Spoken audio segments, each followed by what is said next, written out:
Frostbite's been in development since 2006, and there's always been a roadmap and a plan for Gen 4 and beyond. So I like to think of Frostbite as an evolutionary process, and Frostbite 3 is the next step in that evolution.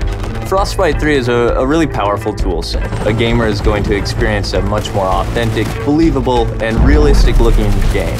We have one unified program where you can create content that will run on everything from an iPhone to a next-gen console. And now it's really coming online and enabling the game designers to do way more than they've ever been able to do before.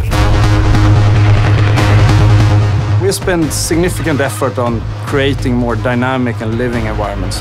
Before, they would have to go to a lot of work to make a tree feel like it swayed in the wind.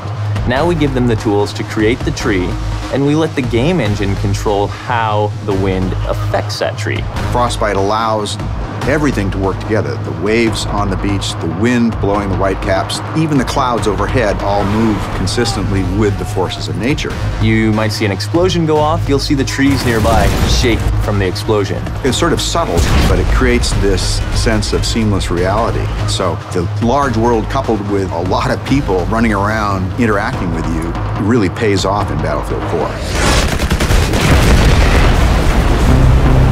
Destruction has always been a core feature of the Frostbite engine. It's the evolution of the way the environment is impacted by gameplay.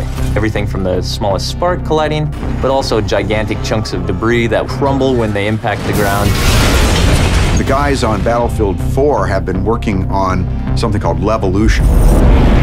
Levolution is really about the concept how you can drastically change a multiplayer map into something different. It could be anything from a big building collapsing or to a dam breaking or anything really big game changer to the level. A recent feature that we've put in, and you'll see in Battlefield 4, is our networked water simulation. So what this means is all players will see the same wave in the same position at the same time. And this leads to some pretty exciting cat and mouse type of gameplay where you're ducking down and going up and you can kind of peek around as you drive in your boat. It will no longer swim on a flat surface. Instead, it will be affected by the different waves and everything. And that comes to everything from living characters that are swimming, but also to the ragdolls.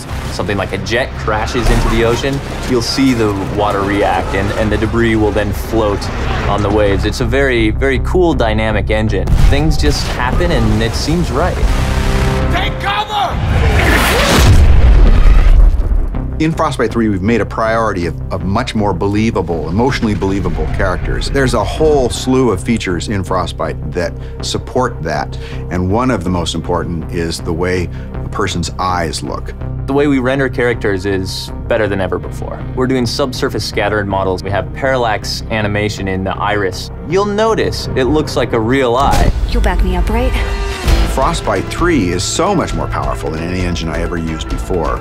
And it's not just the specific features and the framework, it's the fact that we're collaborating with other teams around the world.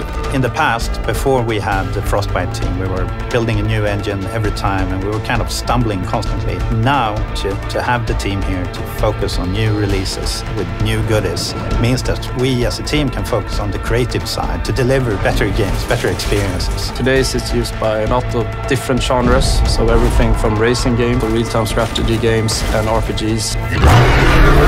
So in Battlefield 4, when the building collapses, the dust starts expanding, the debris is falling, the sparks are flying, the boats are ramping off of waves, all of this is because of Frostbite 3.